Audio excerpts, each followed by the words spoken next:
played probably in 2 seasons, that we're going to see some changes to try and stem that and hopefully do away with the disappointment that I'm sure the team feels.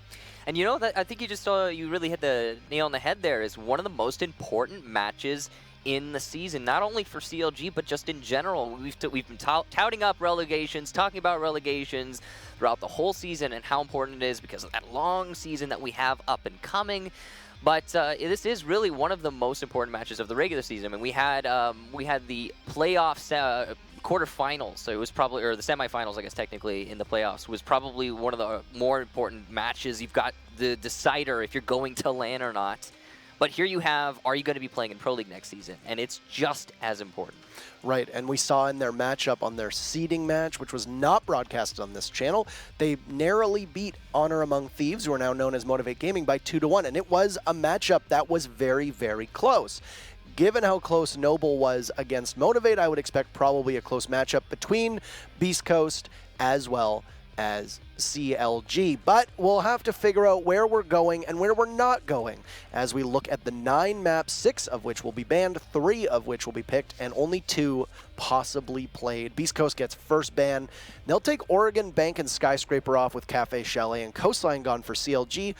Not too strange to see Coastline go from CLG. They don't usually like playing those DLC maps. Yeah, and then on the other hand, you have Beastcoast also going to be banning out one of the DLC maps. You know, 2 of the maps that typically don't like to be played by teams like this, Skyscraper and Coastline, both going to be gone. So we've got Border, Clubhouse, and Consulate are our 3 final. Clubhouse will be the first pick of the 3. That's actually somewhat interesting. Border and Consulate, more dynamic maps. Generally more, I see, friendly to just kind of maneuvering. Clubhouse is going to stay, lock it down, be a little bit more static. There is room to breathe, of course, with our current meta, but it's still the most static of the 3. And I think Beastcoast actually might be picking Clubhouse for that specific purpose. They want to give themselves a platform for the predictable to shine through so that they can give themselves a little bit of an edge. And both Clubhouse and Border are maps that we have seen CLG play often. You know, we saw CLG play Clubhouse in the 6 Invitational qualifiers, in the group stages. We saw CLG play Clubhouse against Honor Among Thieves. We saw them play Border against Honor Among Thieves. We saw Beastcoast play Border against Noble. We're used to these teams playing these matchups. So for me, both of those picks, ignoring Consulate for just a second, are going to speak to the strengths that these teams have. They're going to be playing on very even footing, I would surmise. They're probably playing on maps that they're both very comfortable on. And I'm going to say that probably that one difference maker between the 2 teams is who has spent the last week and a half really grinding it out and making those small changes to inch ahead of your opponent. You know, that usually is what most of it comes down to in these matches, is just who's been practicing the map they're playing. And that's often why teams will pick what they pick. I mean, Beast Coast, yeah, you say CLG, they're comfortable in Clubhouse, they played on Clubhouse, you're absolutely right. I think, you know, it's probably the same thing that Beastcoast has played on Clubhouse quite a lot in recent times. They've probably practiced it out, and the same thing for Border and CLG. But all that said, we have the community vote. Let's see what you guys are going to be, or would project to be, the winner of this match. All right, that's pretty reasonable. CLG is a team that often wins most of the votes that it's been in.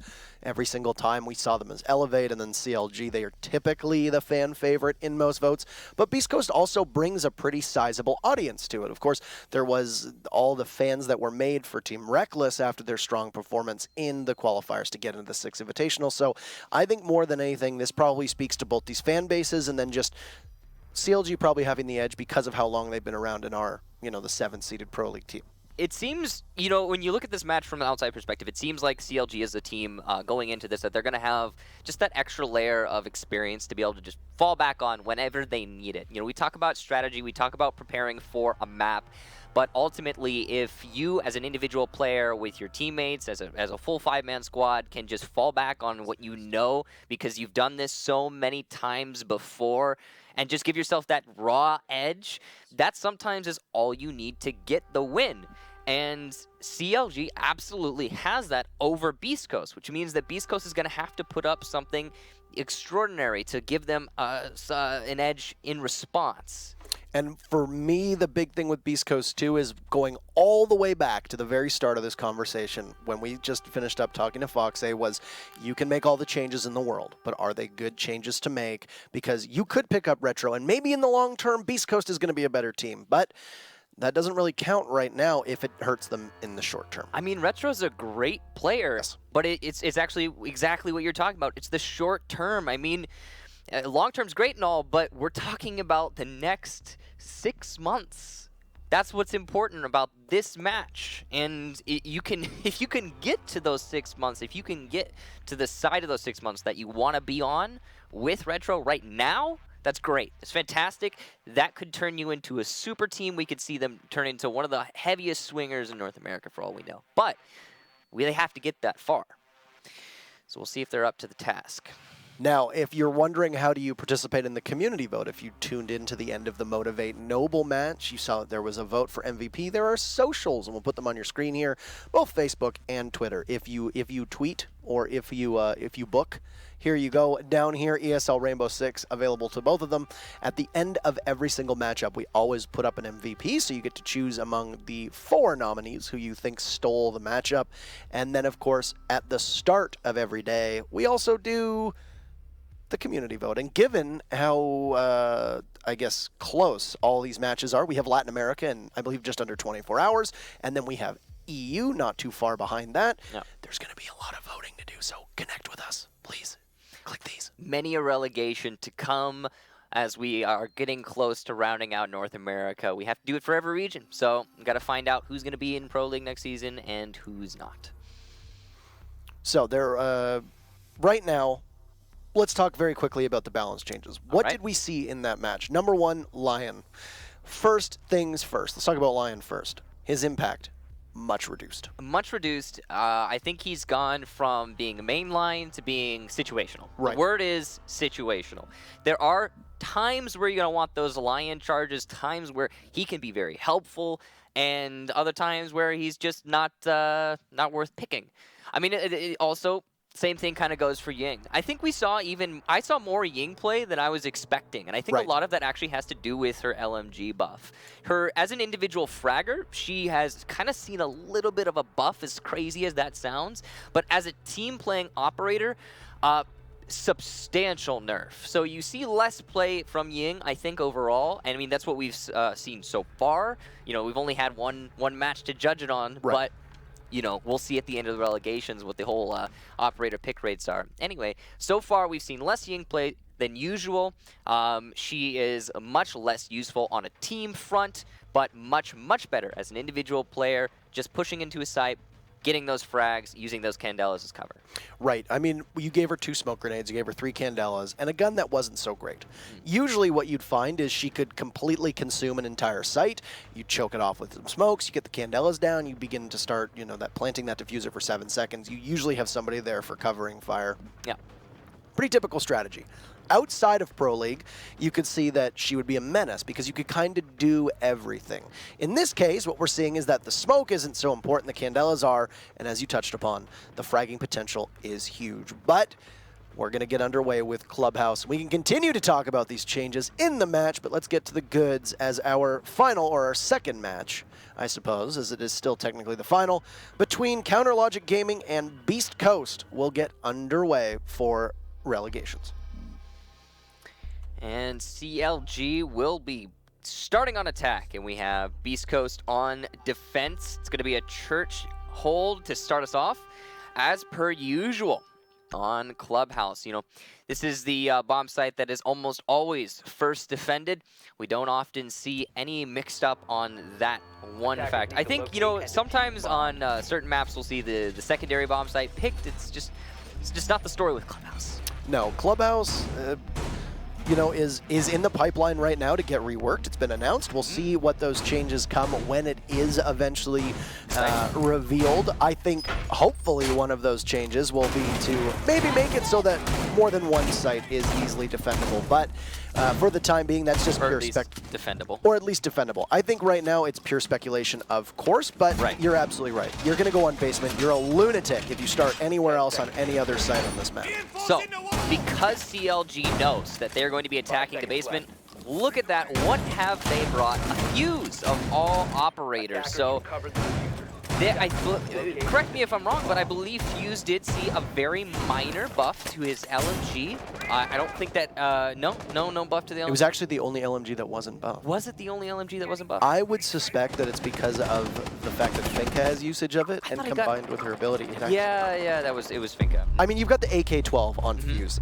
I said that, you know, if you go to any other site, you're a lunatic. Same thing. You know, why are you running anything other than the AK-12? It's one of the best rifles on attack. Yeah, even if the LMG did get a little bit of a buff, you're going to be running the AK-12. I mean, Fuse as an operator, it's not being influenced by the weapon pick anyway. It's all to do with those Fuse charges. But what is the plan for the Fuse charges is really the question here. I mean, you've got Skies. He's going to be clearing out the ADSs as west as possible inside of the B bomb, or rather the A bomb site. But he's just looking to try and open up the opportunities for England. But where is the plan here for the Fuse? Because it's so important where he actually places the charges. And we've actually seen England use Fuse a number of times on this map. Usually he'll do one by the door, one right here by the deep fryers, one over to his right by the oven on the west side of the kitchen. There we go. And the way that they use England on Clubhouse is he typically will play either Fuse or Ying, one or the other. He's actually going to use one just outside of the main doorway of kitchen into the hallway to clear out a whole bunch of debris. So England is also going to be in charge of planting the diffuser. You saw him as Ying, he'd usually smoke and drop, and he didn't have the best success rate. Now, you can see that the reason why Sky's running that IQ is because Pulse is so important here, but England has smoke grenades on the Fuse. You don't have that on Ying anymore, so that right there could be a better reason for him to run the Fuse over the Ying as well. So more of a team player, less of an individual fragger, and that's really England in a nutshell as a player. Him stepping up for his squad, bringing what is necessary. The question is, will it work out? Because like you said, last time we saw this from England, he was playing Ying and he had the Candelas to back him up, and even there, he was not successful. He's going to be able to make it through, though, under cover of smoke and the Lion charge, and will go for the plant in the back of Arsenal. And it doesn't look like Beastcoast can stop it with a full 10-man alive on the first round. CLG will get a successful plant. One thing that CLG has already improved upon was how many times they would almost send England into his death as a trade comes out as England takes out Foxay, but it's Waffle answering back onto Chapstick. And then England, who had already gotten the defuse down, will behead Goddess, standing by the bomb, cannot see past the boxes, and the newest member of Beastcoast will clean him up, meaning a 3v3. Sky's on a deep flank, looking to come down through central stairs, Laxing control of blue. He's losing it, and what a clutch from Skies comes in! Laxing jumps into the fray as well, and CLG will mop up the round. What a pull from that IQ to show up at the right moment at the bottom of stairs, take out the planting, the diffuser, and the one standing by watching over his cover. Absolutely ruthless there from CLG. They had all of the avenues open, the far armory wall being available and access from them there allowed the post plant to be very much easier to hold. They didn't even need to be inside of Arsenal to get that win. But it really comes down to Beastcoast. What happened there? They allowed the plant to go down with almost no contention. Now, CLG did a really good thing. They used those fuse charges to force out any potential players from Beastcoast in the back of Arsenal, and then the smokes to just line up for that plant. So there was no potential for a retake. But again, no response at all from Beastcoast. Understandable that they've been zoned, but you have to have a response. You need to be able to negate that zoning from CLG. Otherwise, you're just going to see a simple and easy round win for CLG, which is what we just witnessed. Now, I was trying to touch on this before the action happened. Basically, the way that CLG would almost always plan on this site was that they would smoke off from kitchen hatch. They'd drop. England would try to plant behind those two racks on the northwest side of your screen right now. And typically, he'd have next to no cover. There would be one member of CLG playing on the stairs, but they would be cut off from line of sight. Nobody else would drop with him. And England would almost certainly die every single time before getting the diffuser off successfully. A couple big changes. Number one, CLG put pressure on blue, which caused BC to have to direct their attention elsewhere. And most importantly, Chapstick dropped. The Hibana went down with England to give him some covering fire and didn't send him in all on his own. And this time there was a lot of that cover, and more importantly, I think there wasn't a lot of contention from the opponent team. So regardless of the amount of cover, it was an easy breezy plant for England, and he managed to make it to a round win for his team. Definitely a stalwart effort from him. Now we've got them moving over to defense, and BC is going to be over on the attack. They have brought a Fuse as well as a Montaigne, which is a very interesting combination on a basement assault. Even a Blackbeard as well. Kind of a mixed bag here from Beastcoast, stretching back a few seasons, and an LMG on that Fuse as well. So you can see that they're using both the Montaigne and the Blackbeard in Dirt Tunnel at the moment. They'll push together. Not unusual to see maybe a Blitz being escorted by something through that Dirt Tunnel. Typically it will be the Thermite's job. They might even have them hold the diffuser. But they've got the 2 shields in effect here. So Schlongi using that Blackbeard DMR is going to be able to tear through anybody, and you can see Jaeger doesn't stand a chance. Formerly Freedom, now Shuttle, back to Shuttle rather. He's going to be the first casualty. Happens about halfway through the round, and now Foxay, his only real impediment is going to be those smoke grenades. You're going to hear the cluster charges rattle off as Chap tries to play by the boxes at the south side of Arsenal Room. Schlongi and Goddess go down, and that's CLG regaining the lead in numbers. So I was about to say, excellent efficiency from Schlongi getting those shots down, but he's finally been dispatched. A good fight back there from CLG. They don't have full control over Dirt yet. You can see the Montaigne still a presence, but he's not going to be nearly as lethal by himself. Finally, the Fuse charge is starting to make Skies worry a little bit. He's going to see the head of the Habana above him, but Retro will narrowly win that fight. And now a little bit more even here for Beastcoast. The Montaigne finally going to be pushing his way into the back of Armory, and Retro, with the aid of information from his Montaigne, will get another kill onto Chapstick, allowing for a push down under cover of smoke, and inevitably a plant. England attempting to deny this plant. Laxing will do just that as Retro is eliminated. Evil Waffle with the LMG, a double kill. Laxing and England go down. BC managed to win their own attack, and we have not seen a successful clubhouse basement defense.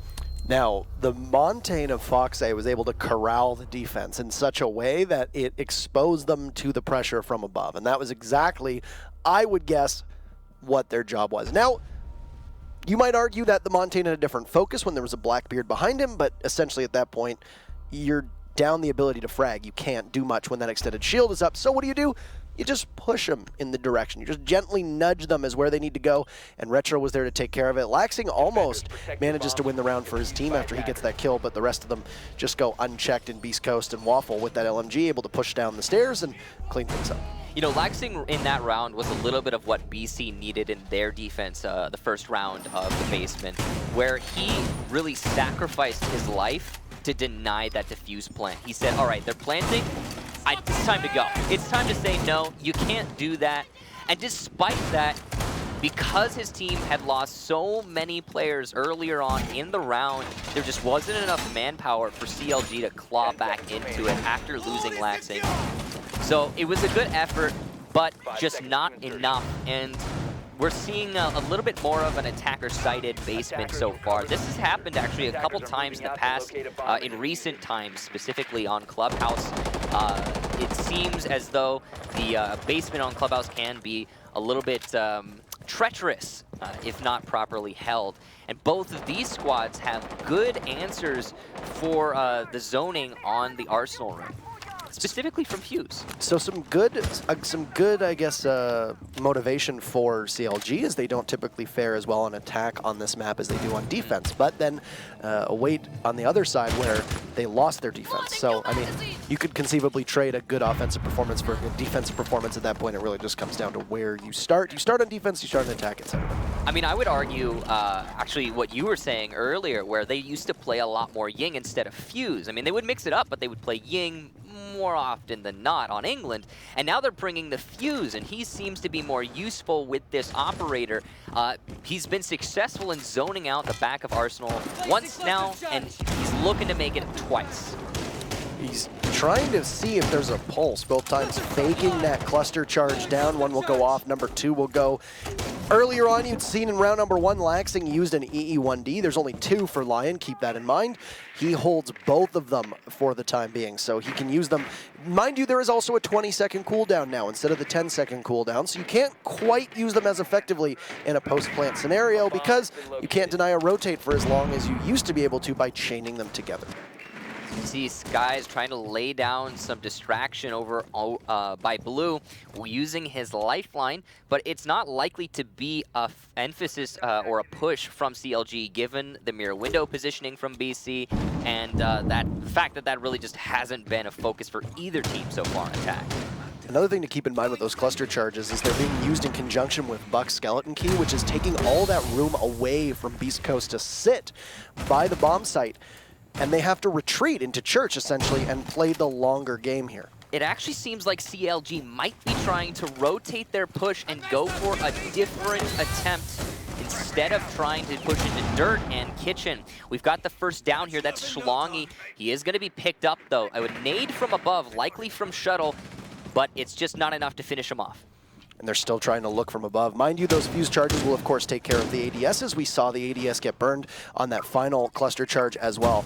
This is going to be the first EE1D that's going to freeze everybody in place, and they're not going to have really much time to use the other one because there's only 20 seconds left right now, so they will need to use it.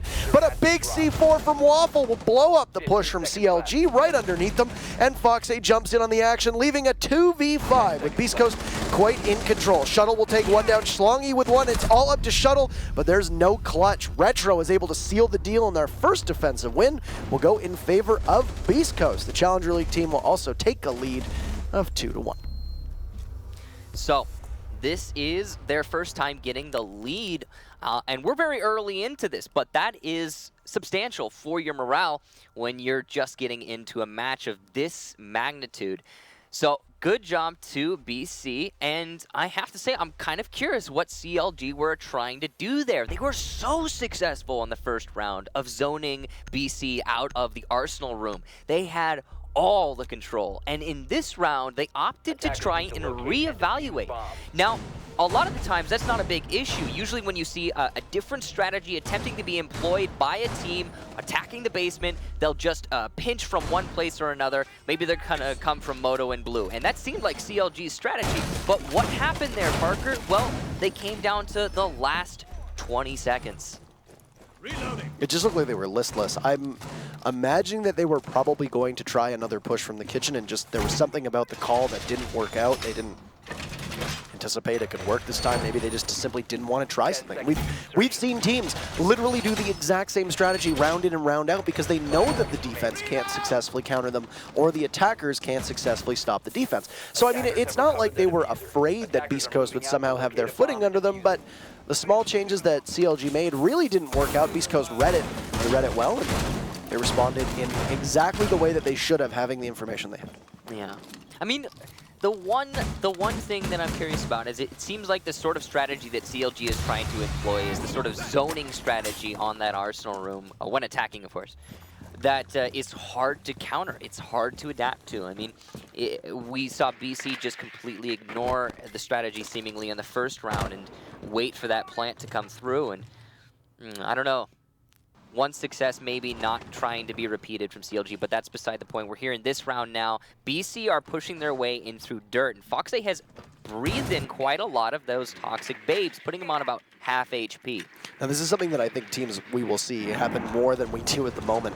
There was some barbed wire that was put down at the first start of that elbow in Dirt Tunnel, and Chapstick hid the toxic babe of smoke behind that metal sheeting, which means that by the time Foxay was in the barbed wire, that smoke would essentially be behind him, and he had no chance but to absorb that much damage worth it. I mean, look at now, Foxay, red flashing damage. He is next to no health, and he's going to go down even further, as that's another smoke that will almost kill the Montaigne. That's a really bad situation for that Montaigne. As you know, he's probably going to die to one shot to the hand or the foot.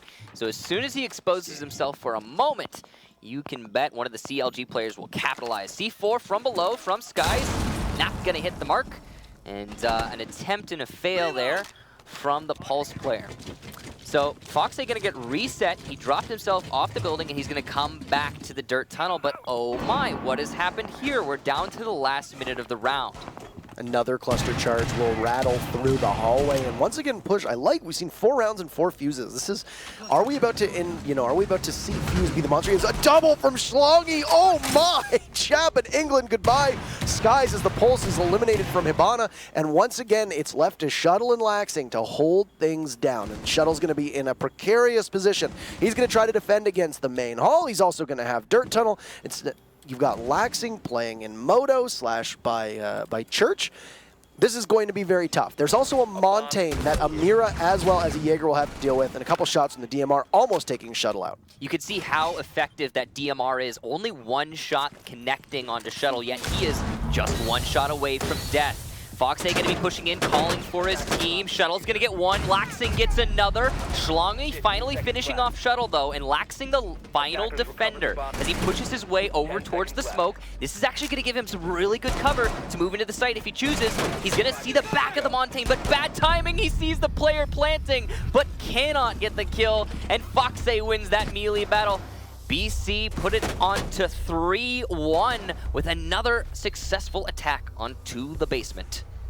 He saw the planter, didn't opt to go for the plant, tried to battle with the Montaigne. Probably a smart choice at the time, but could have conceivably won it for his team. Because if you go for the planter at that point, the Montaigne is still probably going to beat you, and BC's still going to win. So a smart play by Laxing to try and take care of the Montaigne first, knowing that the planter would be vulnerable thereafter, but it didn't work out. We now see Beastcoast on their map, worth noting here, that they hold a 3-1 lead. They have won on attack and defense, and will now have to go to a different site, and Bar Stockroom is on the menu. Unsurprising, given teams don't go up to Master Bedroom, nor cash all that much, unless you happen to, be a certain team that we always like to mention in NA. So, 5th round here, and for the first time, a different bomb site than the basement, because we only just saw the very first successful defense 2 rounds prior, and that was, of course, by BC. They are seemingly very strong here on Clubhouse so far. Now, of course, it is worth reminding you guys, this is Beastcoast's pick. They did want to go to Clubhouse. So clearly, we were talking about practicing your maps earlier. Clearly, Beastcoast are very well practiced on Clubhouse. Interesting setup going upstairs here from BC. Looks like they're going to prioritize holding the top floor over by Master. A dangerous prospect, that's for sure, but if you're going to do it, usually it just comes down to delaying as much as possible. It's if you're going for a strip club attack, one of the things you need to do as the attacking team is clear out that Master and gym area. If you don't, or at least clear out the gym, then you're going to deal with pressure from that drop down more often than not over by pool table. The top wooden paneling on the wall outside a strip club is blown apart by the Bucks skeleton key. That's done so you can toss a frag grenade down should somebody be opting to bandit trick. You're going to prioritize taking care of that wall because, I mean, you don't really want to funnel into strip using those main narrow doorways if you can take all that room away from them with an exothermic charge. As you can see, that's what Chap is running. Oftentimes, you will see a thermite being used by CLG, either on England or on Chap. England, not so much as of late. Yeah, he has been playing those really hard support team-oriented roles. In this case, he's on the Glaz. Previous rounds, of course, in this map, it's been the Fuse. And he's been the one to really... I mean, those are roles that are not as desirable for some players. So props to England for doing it and doing it well. So he's also watching an angle. It kind of maybe looks confusing what he's trying to do here. He is waiting for a impact hole to open up in that wall, as it's clearly not reinforced, but the panel adjacent is. He expects a potential rush, trying to catch one of his teammates off guard, undoubtedly. But it's not going to happen here from Beastcoast, and it seems like CLG are starting to lock up that top floor. They've still got to get 2 players, though. It's very odd seeing both walls in Strip get reinforced. We don't see that all of the time, but look at this angle that Foxy is holding from above. Has a narrow avenue down through that castle barricade, but it's going to be up to, at the moment, Skies taking point, and Schlongi's situated on the stairs. Of course, IQ's Gadget will be able to see Vigil quite easily. Fox takes some damage. Retro, who is having a great performance for BC so far, will be casualty number 1 as the Glaz of England is able to find the very first victim. But there's still only 50 seconds left. They are running out of time on attack. Yeah, CLG do have the advantage in many ways here, but they haven't been able to deal with the top floor entirely. You can see England, though, pushing through his own smokes downstairs, trying to force the defenders off the pool table. All the while, the diffuser is going down. Fox seemingly stops the diffuser plant, but Laxing and Skies are going to get kills, and all the while, Beastcoast are just falling apart. Another 2 kills for Laxing and Skies, and it's going to be a CLG victory, and I believe they are taking it away. They're pushing it to 3-2. That is correct. And I mean, attackers winning bar stock, pretty standard. That's basically what should have happened. Would have been more of a surprise had we seen Beastcoast pull through there. You have to give them some credit, though, with the way that Beastcoast was able to hold that off. Now, as unenviable as defending bar stock is on this map, they were able to take a significant amount of time away from the attackers. And CLG looked for a moment there, like they had been confused enough that their push wasn't as firm as it needed to be, but they were able to find their footing. Once they took strip, that was basically it at that point. They used Glaz as you should, as that spearhead inside of bar, and from that point on, the ball just started rolling. I really got to give props to Beastcoast, as you say, for the, I'd say the ingenuity, the new thing, or well, the somewhat new things that they were trying to show us there on that site. I like the castle barricade, so you're not exposed to the drop down or any of the gym outside facing areas, while you can still see through the floor inside of gym down into pool table and potentially drop that or stop that diffuse plant. That's a really cute, cool way to try and hold the pool table. But ultimately, it's all about zoning as well, isn't it? And CLG easily walked their way into Strip Club, easily walked their way into the rest of that top floor, and got that plant with almost no contention. Well, at least started to try and get the plant, and then the contention happened. But at that point, so many people had been lost for Beastcoast that there was not enough response. I mean, this is the same thing that happened to CLG when Laxing stopped the diffuse plant downstairs on their attempted hold of a couple rounds prior. So CLG being as successful on attack as they have been so far, that's great. That's what they needed to improve upon over previous performances here on Clubhouse. But they need to tighten it up on defense, or else they find themselves going on to match point in favor of Beastcoast. Skies' Vigil is very interesting the way that they use him. So they play him in exactly the spot where you would see a pulse, underneath the kitchen hatch. You have the ability to look through the hole. You can potentially stop some X-Karos, maybe even take one of those 6 X-Karos away from Hibana. That is a lot of utility that you can eliminate.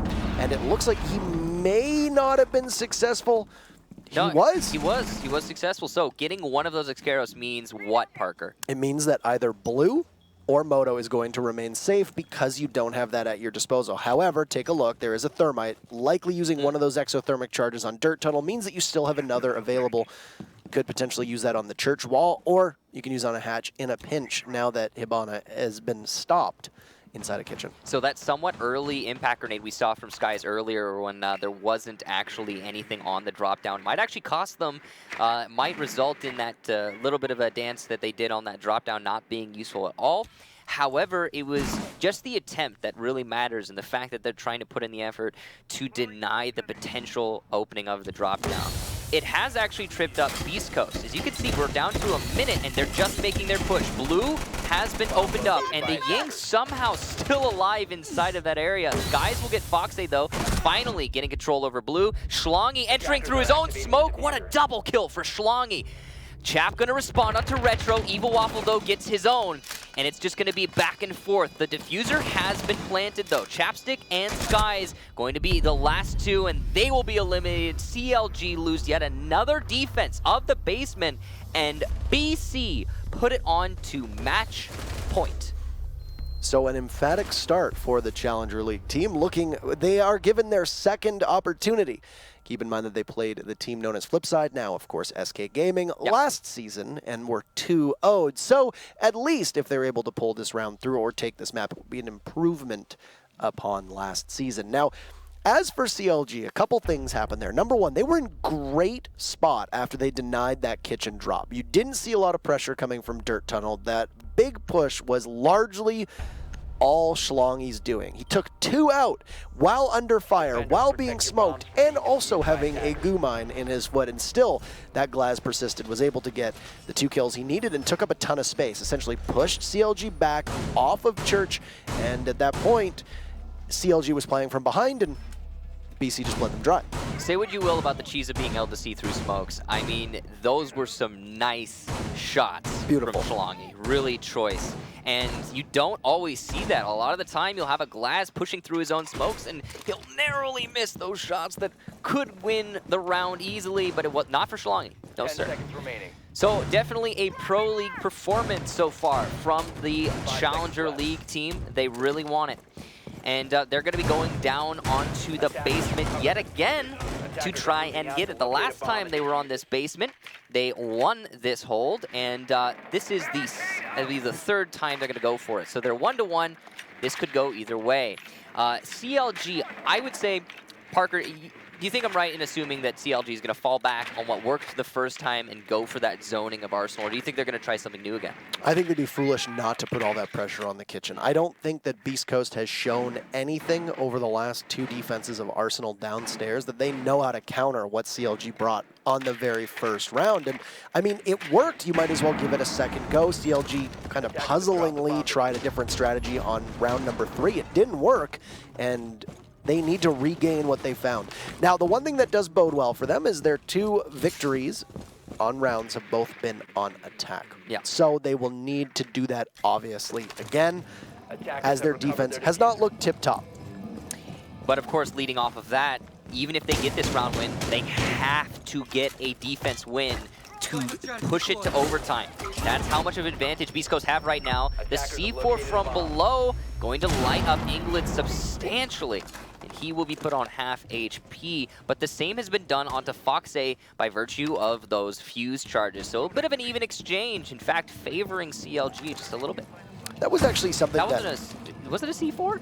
That he threw an impact nade up. Yeah, I believe it was an impact. It was an impact nade from the castle of Foxay. Now, one of the interesting things is that people were, you know, they like to try and figure out exactly what was going on. First grenade kill of this match, I believe, is going to go to Shuttle, onto Goddess. That's the Legion who is down. Goddess had found her first kill in the previous round. Similar to England, she's often tasked with roles that don't have any real fragging potential on them. So she is often at the bottom of the scoreboard in terms of kills, but often providing things for her team in ways that don't show up in terms of point totals. The unseen, unsung heroes of Pro League. It's just a support. It's your support and flex role. And you don't have a sexy role, as you were saying with England. You know, if you're holding the diffuser, your job is to get that plant down. Incredibly crucial for your team, but it's just not going to show up. And a lot of people are going to laugh and point and say, "Oh, you don't get kills." Well, that's okay. Often seen as unsavory, but it's all about that win. You really just need to push what you can to get the win. And speaking of CLG, going to pop their Lion. Goddess will get a Legion Trap kill. Schlongi and Retro get one for themselves. Schlongi a second. England responding though, shutting down Retro, and Sky's the last attacker, very well positioned, but can't even establish a kill onto Schlongi. Had the advantage there, had the timing, but it's just not gonna happen. And Beastcoast will win map number 1 of this best of 3 in the North American Relegations. So I'm not going to try to be a prophet here, and I'm definitely not going to try to pretend I know exactly what's going on. Of course. But when you're a player of Skies' caliber, you have Zophia's weapon, you have a Mira in front of you, and you have that enormous head of a Jaeger lined up in your sights. You don't miss that shot when you peek around the corner. What is one conceivable reason why you would miss that shot when you peek around that corner, when you're in relegations and when you're facing match point? Possibly he just wasn't expecting that fast of a retaliation. He could have been waiting for his opportunity to pounce. I mean, it's a 1 versus 3, right? It's a bad situation. What you really need to do in that situation is zone every one of the players as best as you can and establish a 1 versus 1, a 1 versus 1, and a 1 versus 1 instead of a 1 versus 3. So maybe he was looking for a better opportunity position-wise. It doesn't really matter. He didn't press mouse 1, and, you know, everyone makes that mistake. No, everyone makes that mistake. It's a totally fair mistake to make. But, you know, it happens. It might not have changed the outcome if he had, to be honest. I mean, I was just going to say nerves. Nerves, yeah. Could have been nerves. Could be. Could be nerves. Could be I mean, nerves. they have been losing quite a lot. They really haven't had a lot of success on. I mean, they didn't win a single defense that I can tell. They did manage to win 2 attack wins, one onto the basement, one onto the bar. The bar one's to be expected. The basement one was the very first round. And after that, it just spiraled out of control for CLG on Clubhouse. This could be, for CLG, a huge mental obstacle in their path at the moment. You see a team that has progressively slid down the North American power rankings in terms of teams. You are having less success now than you did previously. Maybe you don't like the meta. Maybe there's issues with roles. Maybe there's issues with comms. Maybe there's issues with team composition. Maybe there's issues with practicing. Who knows? But the fact of the matter is that CLG as a team is currently underperforming where I think they think, and most people would suspect, that their potential is. And that mental game is so huge if in the back of your mind you constantly have that doubt and demotivation. Yeah, and really it all comes down to no matter what, whether you like the meta or not, whether you're in the zone or not, it really is all just beside the point, as I like to say. It's about the win. It's about getting that victory so you can maintain your position in Pro League.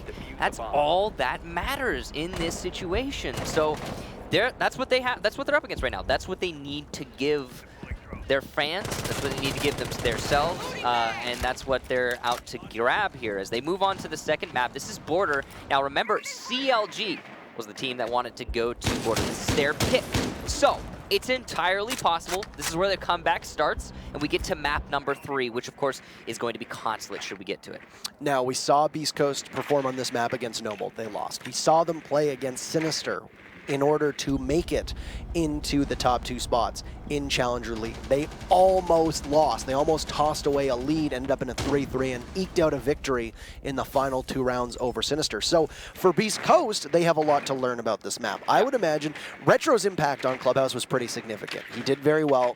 He was at the top of the charts. He got kills where it mattered, even when he also had less than desirable roles. And I mean, that change alone usually isn't enough to put a team ahead, but his impact is being immediately noticeable. How is that going to translate onto Border? He's a smoke on Border. You have a very crucial job, more so than on certain maps, with the way you're going to play out. Well, we've got two roamers sitting downstairs right now, and you can see CLG are trying to hunt them, but they're doing it very slow. That's going to put even more pressure on the anchors above, which is, you guessed it, Retro. So his impact could be very important here. It depends on how CLG choose to focus themselves. They are being so slow in this clear, so delicate, trying to get that downstairs control. And it really is wasting a lot of time. And speaking of wasting time, you just had Laxing droning himself while Skies was droning himself, both of whom were completely immobile. You need better coordination than that. Why not have one of you drone the other? First line is going to freeze everybody in place with a minute left, and it will go without anybody being detected. I want to touch on the fact that not so long ago, Laxing and Skies were 2 of the most well-coordinated players in all of Pro League. Castle going to be peeking onto Laxing, who is playing over by Storage, lighting him up. He will be deleted, though. Finally, Laxing going to get a kill, and they are starting to eke out control over this bottom floor. They've got 40 seconds left, though, and still 1 player downstairs. I think they're going to choose to ignore him, though. There will be a rotate being called. You don't have enough time at this point. It's Schlongy downstairs. He's got the buck. You're going to leave Laxing as the lone one down. You're able to take out Foxay. That means Skies can move up top. And you've got CLG positioned to try and take Armory Wall. And EE1D will do just that. We're looking to see if there will be any Yings go off, but now Skies will push by himself into B. Retro taking out Chap. That's going to be the first push, and Shuttle eliminates Retro. Skies is there to take out Waffle, but it's 2 for BC, and Laxing still downstairs. Skies now will be joined by him. They'll have to push just outside of Sandwich. Sees the bandit, but Laxing a team kill. No! He's going to need to go for the defuse. Where is Schlongy? The Jaeger will come off of the hunt and sees the buck. Very exposed, and how does that happen? Schlongy being gifted a freebie from the buck. Some mixed signals from CLG, and BC only 4 rounds away from Pro League. I'll tell you exactly how that happens, Parker. You spend too much time trying to clear out that bottom floor, 2 whole minutes, and then you don't do it. You leave one alive downstairs. You rotate up because you just don't have time. You successfully clear the site, but oh no, what's this? You left a defender alive downstairs, and he's come back to haunt you. That's Schlongy getting the round win for his team. And we need to see some better time management from CLG, as well as some better clear downstairs. And I think a lot of that has to do with what you touched on with the coordination between the droners and the roam clears. Right. I mean, how do you both go for that same kill? You've got Laxing holding the diffuser. You've got Skies pushing in just past Sandwich. Have the plant start to go down if Skies can connect with Bandit, and then have Skies watch for the flank. It didn't happen that way. There was some crossed wires, and because of that, Laxing ended up getting the team kill onto Skies. And how much different would have that end been on that round if Skies had been alive to deal with Schlongy rotating while Laxing was getting that plant down? Likely would have been an easy finish for CLG, and they would be the ones with the lead right now. I mean, you saw Schlongy's retake, right? He knew it was a 1 versus 1. He knew he just needed to deny the plant on the 0-0-0 mark. But at the same time, if there had been Skies alive, he would have been able to successfully hold that flank. There's no doubt in my mind that he would have had that one down. And not to notice him too much, but who was the opening salvo on that attack for Beastcoast to stop the push? It was Retro. Retro, you know, met with a, well, actually not met with a lot of skepticism. He's a bit of a dark player, like a player you don't really see in the spotlight as much as some others. He seems to find himself outside of that spotlight, and I think unjustly so. He played a while back with CTM when they were first founded, back in Season 3 at the very beginning.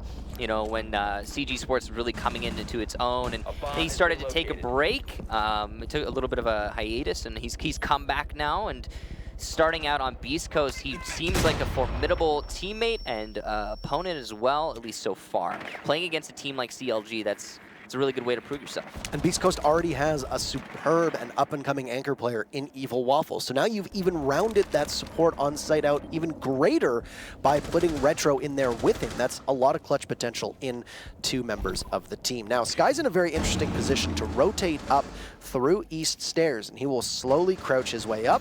Now, mind you, one change that was made to Vigil's ability is that it doesn't last as long as it used to. And that's the electronic cloaking right there that Skies realizes it's going to run dry. Let's stop for just a second and let it recharge. But he's got a drone on him and being watched. He likely knows there's a flank watch up there. We know that there is. Of course, it's Evil Waffle walking slowly towards the top of East Stairs, and that will mean that Skies would have to take a straight gunfight against the Thatcher. So we talked about how CLG was not great with their time management in that first round, and the same thing's happening here for Beastcoast. The difference, they're not trying to clear out the roamers. They're just trying to hit that bomb site. In fact, the opposite bomb site.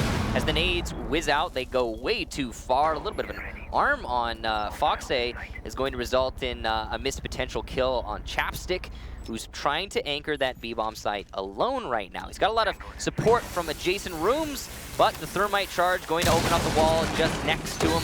And now he's going to have to start to use those 3 remote gas grenades. Doesn't know it, but Beastcoast has fallen off. They're not going to push the Archives panel whatsoever. Looks like Sky sees the head ever so slightly, but the reflex does him no favors. The Legion of Laxing will take out Schlongy. That's the Twitch who's down. The FAMAS will no longer be a benefit for the attackers. Goddess tries and attempts to push. She'll breathe in some gas, take some damage from a Legion trap, and the last gas grenade will force her out. That means Chapstick is bled dry on utility, and he just goes for a simple spray. Goddess is down though, and now Retro will get finished off as Skies is coming in on the flank. Foxay with the SMG-11 takes out England, and Chap a double. Skies jumps in, and what happens as CLG puts 3 together, and they take their first round and their first successful defense of their matchup against Beastcoast today. So, if you open up that wall into the Archives, what do you also need to do right immediately after? You need to get rid of the smoke who's playing very close, as dealing with the smoke on a 90-degree angle like that is extremely difficult, especially when you only have a minute left and he has all 3 gas canisters. It means you cannot push him just raw power through the hole. You have to address him from multiple angles, and we just didn't see that happen. Why? Because there were those holes opened up by CLG preemptively over by Fountain Wall, allowing Skies, while he wasn't actually immediately successful on his first engagement, he was still on those main stairs and able to dictate the push into Fountain. which meant that Beastcoast were funneled into that tiny little hole that allowed Chapstick to just absolutely smash them on. So it was a good attempt there from BC, but ultimately they fell for the trap. Looks like we have a little bit of an error, so we'll be going back to myself and Parker. Hello. Until we get everything sorted out and right back at it. I think it's probably just going to be continued picked up from where we left off, 1-1. I would imagine so as well.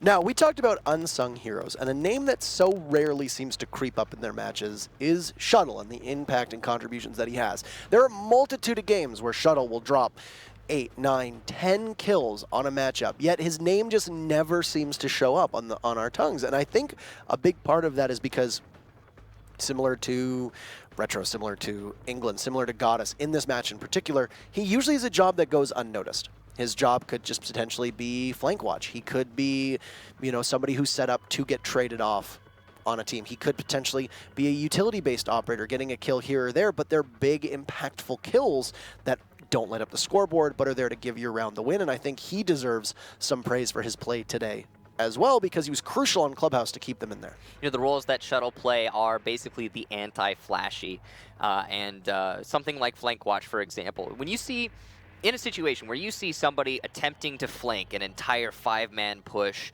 in through archives, or into archives from office, and they're coming up from the back of East Stairs, and you're rooting for them, you're going, oh, they're going to get the flank, they're going to get the flank. When you see that sort of thing happening, and they get it successfully, they get a 4K or a 3K from that flank, and they win the round for their team, that's a crazy flashy play, right? Well, the person who stops that is the flank watch. It's the person who gets put on the role that is just not as desirable. That's someone like Shuttle, who denies that push up through the East Stairs, and the play just doesn't happen. And there's no glory, there's no glamour, it's just flank denied. Right. And a lot of the time, you don't see what the potential is that they have just shut down because there's so much else going on. And I mean, you might have an entry fragger go in and get 3 kills to start things off. That too. But you're not doing that without a drone. Or potentially 2 drones. So you get all the glory, as you said, of getting those kills, and everybody says, oh, that's great, you're going to make the ESL top 5 plays of the week, congratulations, people are going to love your stats. But what about the droners? Yeah, exactly. They don't really get anything on that scoreboard in particular, and that's the type of role that you see somebody like Shuttle would play. But let's touch back to droning for just a second here. Laxing in Skies? Laxing in Skies. Laxing is droning himself in. He's sitting inside a stock, watching the main hallway into the server area of Workshop. Skies is sitting watching the Workshop area of Workshop. They are droning themselves each. Now, you saw there was a bit of overlap on Laxing's drone onto the castle where Skies was holding an angle, but why are you not droning each other and having Laxing drone Skies get the pick and then rotate out? It was confusing for me to watch that because it speaks to a disjointed setup that CLG has, which really would make sense given some of the things that have happened with some of their pushes on attack. I don't think it was always Laxing droning for Skies and Skies droning for Laxing. I think they had other people droning for them. But if you're going to dedicate 2 people to clearing out ventilation and Workshop, that's like, come on, that's 101, that's basic, and it just seems like they're miscommunicating on the most fundamental level, which is frightening. That is not what you can have in this situation. This is the worst time for something like this. I mean, a match of this magnitude is where you say, okay, don't know what's going on, guys, but we need to focus on our fundamentals. We need to make sure we have everything down pat. We need to get this win so we can keep playing in Pro League. That is huge. You cannot let that sort of thing slip by. And it did cost them, of course, that and the TK did cost them the round. Yeah, it is somewhat confusing, and again, I did touch on this a little bit earlier. Skies and Laxing I don't want to say used to be, because I want it to still be a thing. Skies and Laxing are one of the most notorious duos in terms of coordination. They've been so in sync in the past. We've seen them pull off some of the most amazing duo plays. Where is that? We need that. I mean, if we see that here, it could change the tide of the match. I mean, it has been let's be fair. It has been since Season 5 since we've really seen that as we now load in. To be fair, yes. Back to Border. And, I mean...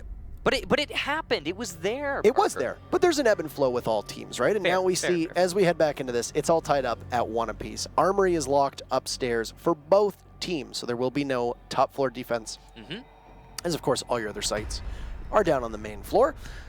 For BC, their drone work has been good. Their coordination has been good. They have stumbled a couple times on defense in simply not understanding where the push is coming from and being able to rotate effectively or not being able to get back to site quickly enough. They're going to opt to go downstairs with ventilation workshops. This is going to be a castle strat set up inside a bathroom just to expand the site into the bathroom stalls, which is something you see an awful lot. Force the attackers to have to potentially waste utility, either an exothermic charge, which CLG has access to, or potentially a grenade from Buck onto that bathroom panel, or you just ignore it altogether, and that is obviously going to benefit the defenders. And you know, when you talk about Beastcoast droning and their teamwork, and you say, yes, it has been good, and I agree. I think they have been seemingly, I'm starting to piece it together. Something to remind you all of is they've very recently made that roster change of Retro. So this is a kind of a fresh squad for Beastcoast. I mean, they've had a number of other roster changes in recent past as well. So something to keep in mind for sure. Whereas CLG, while they had that roster change of Chapstick with Geo a while back, it was just the one, and it's they've got a lot more storied history together as a squad apart from that. I mean, even Chapstick used to play for CLG back in the day. So the understanding of each other, the synergy should be very much in favor of CLG, but yet we're seeing that go the opposite direction. Now, of course, Beastcoast, last time they attacked up top, and they're defending this time, but when they attacked up top, they did fall into a very, very simple trap when they were trying to push in through Office and Archives, and that's something they're going to have to be better at reading in the future. And that's one thing we have to keep in mind for them. So to give some compliments to Beastcoast in particular, this does not look like the team that lost the 0-2 to Noble. Agreed. They definitely look like they are more in control, and there were a number of rounds against Noble that they often found themselves fighting from behind, and I mean that is something that you cannot have happening in a seeding match. I mean, at the same time, there is always an argument as to how hard teams try in seeding matches, just simply because you obviously don't want to show strats, maybe you don't prioritize, you know, finishing first overall, etc., etc., etc. But right now for Beastcoast, this has been a resurgence. This is looking like the Beastcoast that we saw during the 6 Invitational Qualifiers, the one that of course toppled Rogue. This is looking like the same Beastcoast that we saw destroy almost everything in its path on the way to the top of their group stage in Challenger League. Laxing will get a grenade in that will be promptly eaten by an ADS, and that is a waste of a frag from the Buck. Unfortunate timing for him. And they have a Thatcher available for them. That Sky's playing it, but not using those EMPs to clear out the ADSs as effectively as they need to. And it looks like, once again, it's a bit of a disjointed push. You've got a couple bodies from CLG downstairs, a couple up top. They're still trying to make some work on the Archives and Offices while also putting a little pressure on the bathroom. What is CLG doing, and where are they going to go with this push? As right now, Beastcoast is just sitting and waiting. You know, I really couldn't tell you. We've only got 40 seconds, and oh, look at that. We're seeing a thermite charge opening up. Oh, no, not going to open up. The back wall looks like an impact from Beastcoast will stop that, but they have used a life to get that. Fox 8 has been eliminated, so the second thermite charge potentially going to open up the wall still. Still has one. And that's right there, just very briefly, that is Goddess using something that you're not going to see. You just almost saved a push with that one impact grenade. Yeah, but it's only 13 seconds. Shuttle going to get Retro on the entry. That's a huge kill. The Ying trying to disable the drop down just above because he couldn't make the push happen. Shuttle will also get Schlongy. Goddess responding onto Skies, but England in the site gonna get Evil Waffle. 0-0-0, but the diffuser is going down, and it's just Goddess in a 1 versus 3. This looked like a Beastcoast win, but now it's a clutch situation. As Goddess rotates around to bathroom, Shuttle will hold that flank, and the narrowest of narrow wins there for CLG, but a win is a win, as we've discussed. I was a little surprised at that last push. Where is Chapstick? Is the diffuser going down? It looked like they had control as England was able to just bum rush into the site, but we just mentioned him during the break. Shuttle, very, very important in that round. The way that he was able to get that first kill when the actual site push happened, and then the follow-up kill as well, using those EE1Ds to freeze them all in place to aid his team. That made Chapstick and England look better on the board as well. And of course, CLG has their first lead since round 1 of map 1. It's been a while, and they are going to be pushing forward. So Again, their map pick, and that's probably why. Also with Shuttle, I mean, who is that guy playing on the flank, holding that flank, waiting for the inevitable push from Goddess? Shuttle. He's ready for every opportunity to get a kill, to every situation he could possibly have to support his team to hold the necessary angles. And yeah, it's just a good team player right there, ladies and gentlemen. So, what are we going to see before? I feel like you gave an instructional lesson to most people on how to defend this site on border. It got, you know, the internet loved it. It went far and wide, and you were Professor Star, you know, Mr. Star. You hold the opposite floor, ladies and gentlemen. It's your site is down. Why are you using that gun? You know, it used to be good, and then they took the compensator off of it. I'm just kidding. That actually didn't have anything to do with it, but they did take the compensator off. Why are you not using the PMM? It's one of the best pistols. Yeah, the PMM is Parker's right. Parker's right. That thing does so much damage. All jokes aside, Parker's absolutely right. PM used to be better though. I think they got a little nerf, but still a great pistol. Questionable. It's like why 2 to 3 hits and you're dead. Yeah. That's insane. I mean, there's a lot of pistols that are like that though, to be fair. I mean, I would say a solid amount of pistols kill you faster than a DMR in this game, within 10 meters. It's crazy. Yep. I digress. Round number 4, technically, underway right now. You can hear that Fox8 trying to break in, as this is first play on Glaz that we've seen from him thus far. Of course, running the suppressor on it. Few things as terrifying as a suppressed Glaz amidst a bunch of smoke, just shooting away at the defense. Yeah. I mean, if you're going to bring a Glaz, Fox8 is a player who can fulfill that role, that's for sure. But it's going to come down to his positioning and how Beastcoast choose to utilize him. Seemingly, they're going for a isolate archives push in through Teller's take, which is what we just witnessed from CLG the round prior. But they're going to have to be a little bit more proficient about things. CLG narrowly got that round win on the 0-0-0 because of that diffuse plan. And a story of so many rounds between these teams is they take their time and wait until the final 20 to 30 seconds. And I mean, hey, we're back to the way it used to be. We're back to waiting to the final 30 seconds for those pushes. Long gone are the days of Lion where rounds are over in a minute to 2 minutes. We're back to the good old days. And can I say that they really are the good old days? Much prefer them. I mean, yeah, this is great. Anyway, we could see that Beastcoast are going to take control over luggage using Shuttle on the old Buck, and that's some really good control they're going to be able to establish in that position. Fox8 going to try and cut a hole down the middle of these sites, cutting off rotations, looking for a kill, but no, just actually going to go for that bandit battery. Very efficient, good teamwork, and Goddess eliminated through the castle barricade, or rather under it, thanks to some great play by Skies. Fox8 trying to get the refrag, but the C4 from Skies! And Laxing getting schlongy. Retro will finally respond as he drops down from that top floor, but what's this? 10 seconds on the clock, and they're gonna have to find 4 kills between 2 attackers. It's all Retro now, all alone, and as he moves his way into the site, he'll be absolutely destroyed. What a round from CLG, and specifically Skies, denying that thermite charge underneath the castle barricade. That was huge, and I mean, it won't show it on the scoreboard because there has been a rehost, but I think you have to give some credit to Skies. He managed to get, I think he had almost 5 kills or so before the reset, and now you can see, if we could bring up the scoreboard for just a second, I think he's sitting at 3 or 4 at the moment, but we'll hopefully see if the scoreboard is able to come up in just a moment for us. Now, on vents, downstairs, BC lost. So they can now go wherever they want. They're going to go upstairs to Armory. Pretty obvious choice for them. They won last time they went here, and I mean, it's 3-1. You have to win every single round, but this, I would classify this round as a must-win. So Sky's having 4 kills. So there you go. You can see it. He's having a great border. Let's put it that way. Definitely seems to be coming into his own on this map, and a great individual player. But as we talked about, frags aren't everything. But Sky's definitely getting the impact frags here, and that's very important.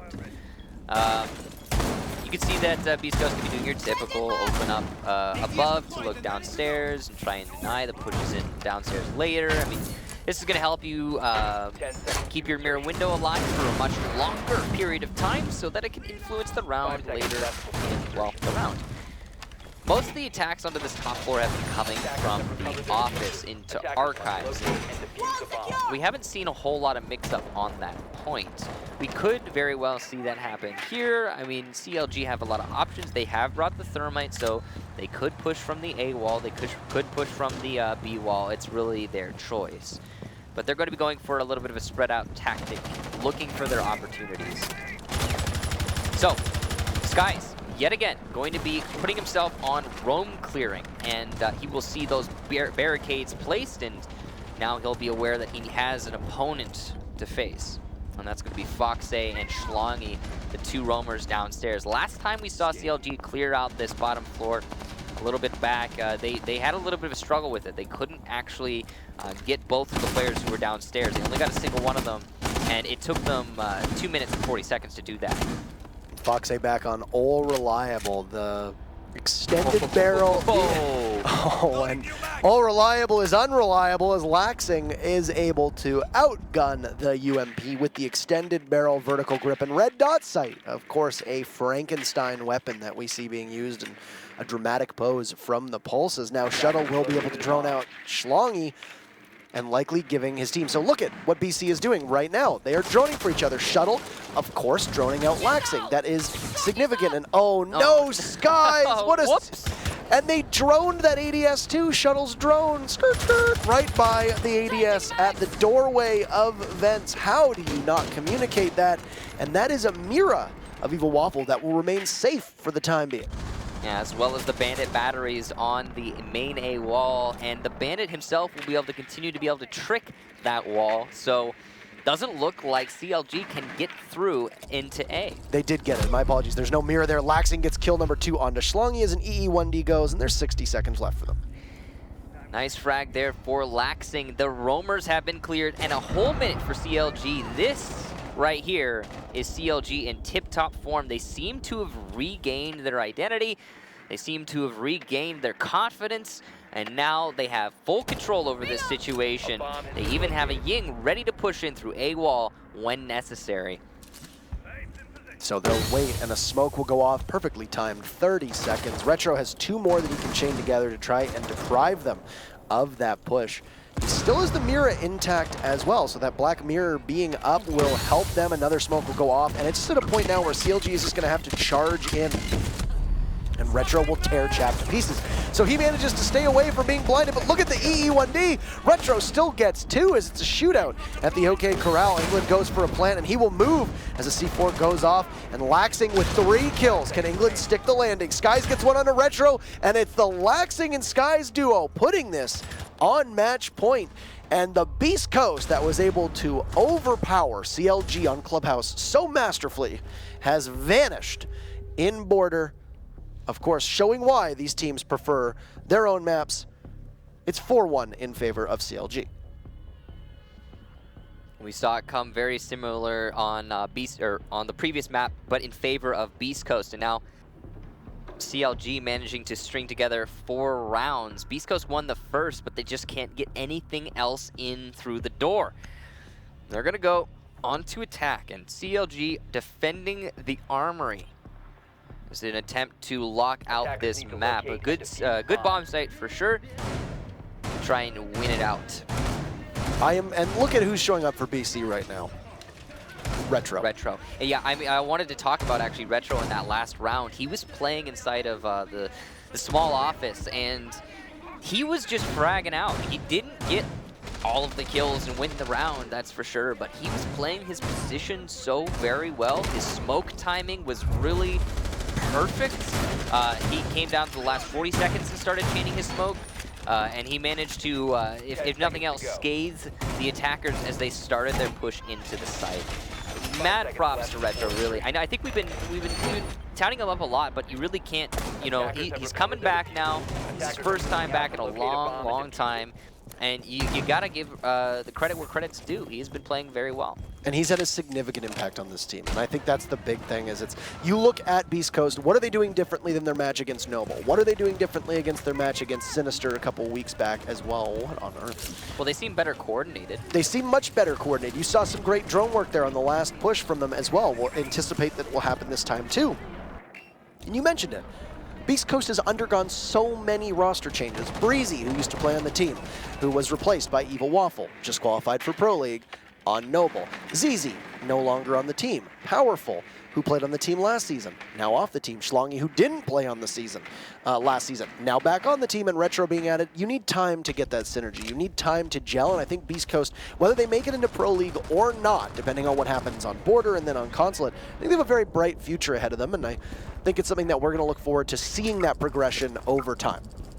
Yeah, and on the note of you need time to gel, I mean, we haven't seen a fully gelled, so to speak, team of Beastcoast yet. This is still them after a roster change, and you can imagine what it'll be like moving forward, whether or not they qualify for Pro League in this match. I'm sure they'll have a bright future. You can see BC setting up for a push into that B bomb site. They're going to go for a Montaigne shield plant. Now, Chapstick is the one to try and stop this. He's only got one remote gas grenade left, though. That's not a whole lot. Valkyrie Cam in the corner is spotting out and calling out this information for the defenders, and they're not going to let this plant go down without some contention. As the EE1D starts going off and the Yings are backing it up, Goddess will get an entry onto Skies, and standing in the smoke, Schlongy not taking any damage, and the diffuser will go down. Foxay gets Laxing, Goddess eliminating England, and it's a 2 versus 5. Shuttle gonna start his retake, but he's got a Montaigne shield right in front of him. It's a near impossible task at this point. You just need to see BC close it out because a clutch coming from CLG would be absolutely outlandish. As you can see, they will circle around, but Chap's starting to defuse. He'll try and move the Montaigne, but of course the Mountain does not move and the phone's ringing. We'll give them some more information. The Montaigne will quickly resheath, and there you go. It's down to just Shuttle left, who will clear one out, but he's got so many more when you find yourself at a 2v1, and BC in position to just throw bodies at the problem, and those deaths become the solution. It's Beastcoast fighting back, but still CLG sitting on match point. Yeah, Beastcoast are going to have to win 2 more rounds to bring it to overtime, and it's a tall task considering how well CLG have been playing. That last round was very peculiar indeed. Shuttle, the smoke inside of B, spent 2 of his gas canisters very early on, and the third one just seemingly didn't influence anything at all as he placed it to try and deny the plant. And because of that gas canister not doing anything, it was a very simple plant. You could see that CLG were relying on it working, and it just did not. So a really good push by BC, just being able to use all those ADSs that were situated inside of archives. You saw that the Candelas burned them, you saw that some flashes burned them, some smokes. You don't need all of that utility to get your plant to work when there's a giant shield standing in front of you. Now, usually you could see somebody maybe playing by the half wall closest to archives, but I don't think there was really any success there from CLG's position. And I mean, I really want to stress how clean that push was from Beastcoast. That was proficient. It was no, yeah, proficient's the right word. It was isolated, it was contained, it was not no dilly-dallying. It was just straight up, okay, inch our way into the site, get the bomb plant, or excuse me, the diffuser plant, and then inch our way out of the site. And that's all you really need when it really comes down to it. If CLG is incapable of stopping that, then go for it.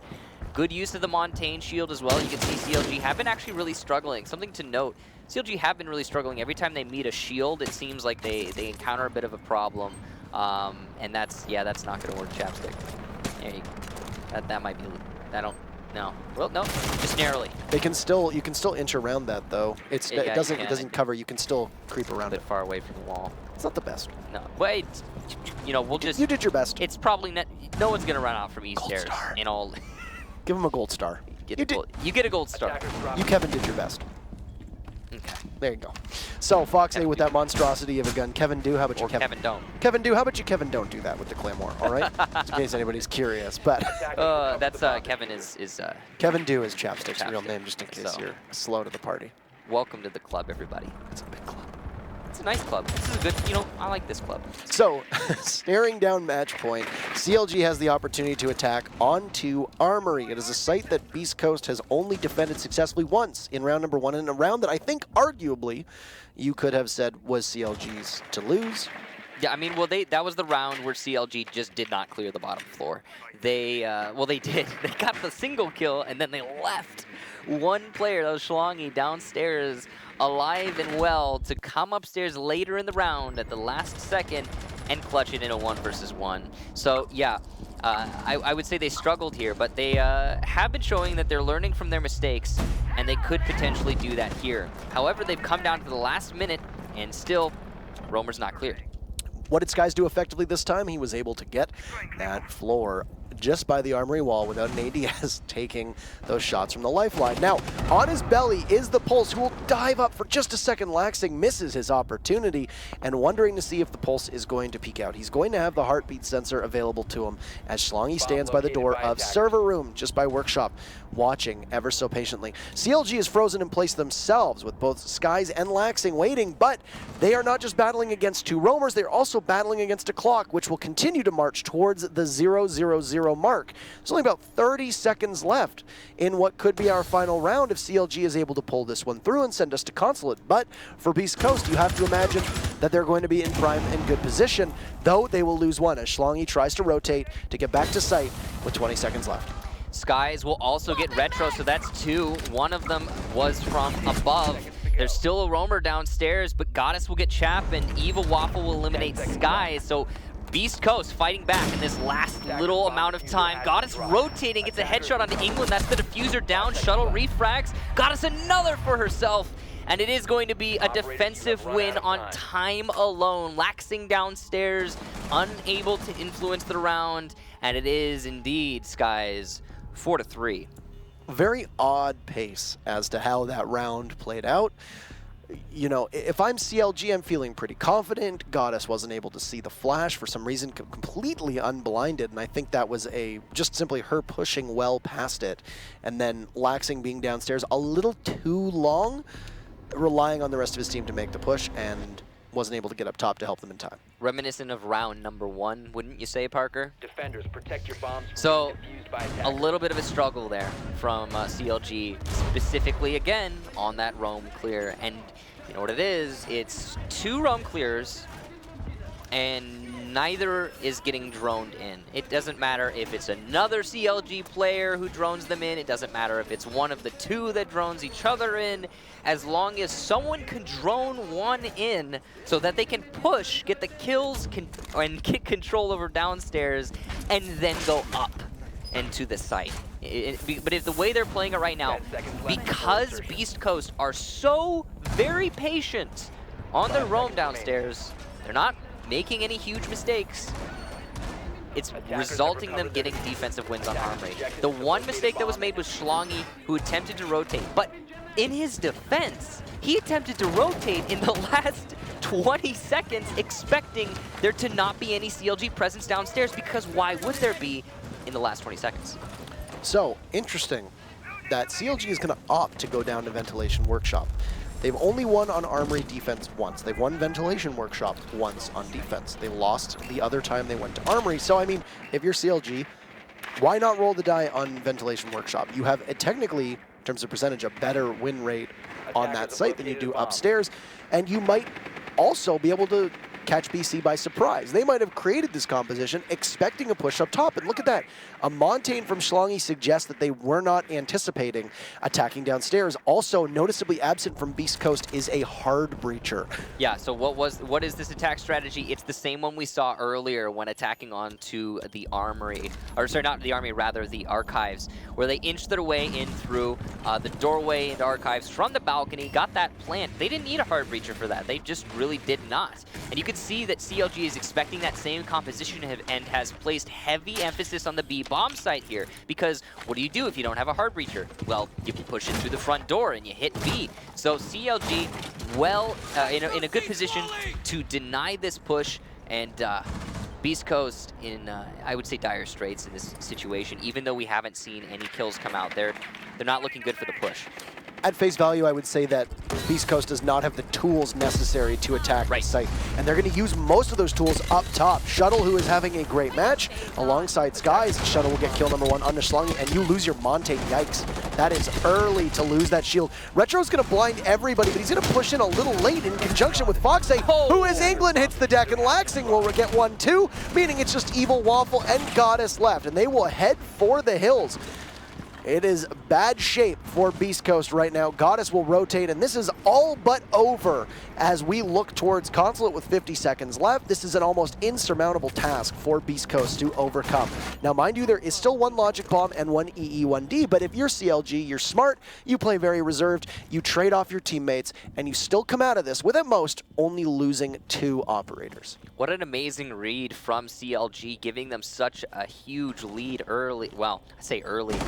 Giving themselves an amazing lead, period. Now, Laxing will be dispatched by Goddess in the main hallway downstairs, but not sure that that's going to be enough to result in a comeback from Beastcoast. We've only got 15 seconds. C4 is going to miss from CLG. That was either Shuttles or Skies. Either way, a miss. And BC's just trying to push in through the doorway. Skies, though, still in the corner, going to get Evil Waffle as he comes in. Goddess will also be eliminated, and CLG fight back, putting it on to map 3, 1-1 each team. I feel like we try to highlight often and with some regularity, when you're facing a position like, you know, you're losing sites over and over and over again, try for something different, try to catch your opponents off guard. And that's exactly what CLG did. They realized that, hey, Beastcoast has just won the last 2 rounds. You can argue that they maybe have taken some momentum away from CLG at this point. It was 4-1, now it's 4-3. You head to overtime, and that spells disaster potentially for CLG as you've lost all of your lead. You just watched it evaporate. So what do? You outfox your opponent. And that's exactly what happened. Yeah, they played that perfectly. And I have to also give massive props to CLG for that great read. Truly expecting the same attack from Beastcoast. And, you know, that also falls a little bit on Beastcoast as well, trying to go for the same thing they just attempted. I mean, a strategy where you inch your way in through a doorway on the balcony into archives can work once. It's, you know, it's a pocket strat. It can catch your opponent off guard, maybe. Even if they have a camera staring at it, could catch them off guard. But twice in a row, it's a lot to ask for, especially considering CLG had the option of sites. It just was a risk that Beastcoast probably shouldn't have taken. But all in all, it was CLG who had such a substantial lead that put Beastcoast in a position where they had to win that round. So throughout that map, just that round aside, CLG have been playing pretty well on border.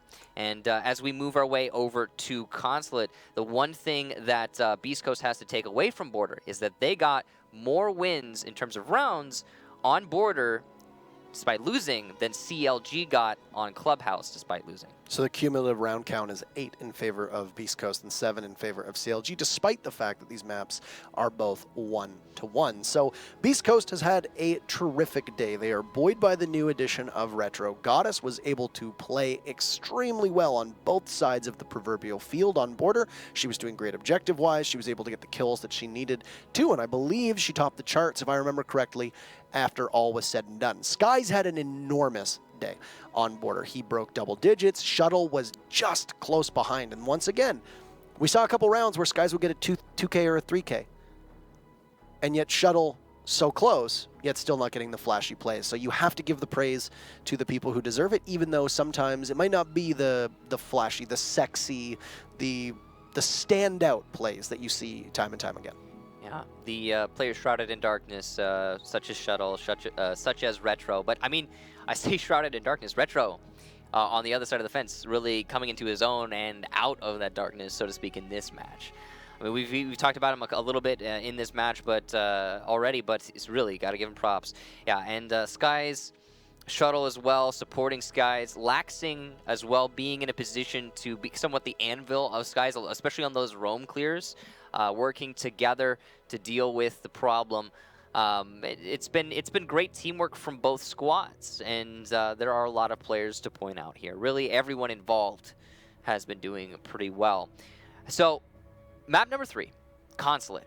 This is a map that is notorious for being extremely dynamic, just as much so as, if not more, as Border, which is, I think some would consider probably one of the more balanced maps in all of Pro League. It's basically the pinnacle of Rainbow Six esports maps.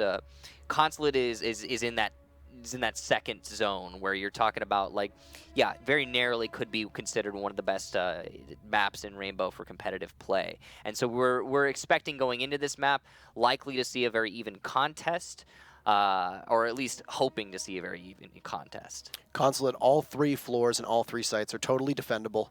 They're also, easy for certain attacking compositions to do well on. I like one of the best aspects of Consulate are those mental mind games in the first couple rounds when you know certain sites are unlocked. Yeah. Because you're going into Consulate and you know you have to attack first. You have 3 sites that you have to be prepared to attack. You're almost always going to see a Thermite brought just in case the defenders choose to go downstairs, but a Thermite doesn't see that much usage in comparison to other operators on that second floor as well as the main floor. So you have to kind of build around that, build outside that. Do you bring a Thatcher? Do you bring a Twitch? Do you bring a Buck, a Zofia?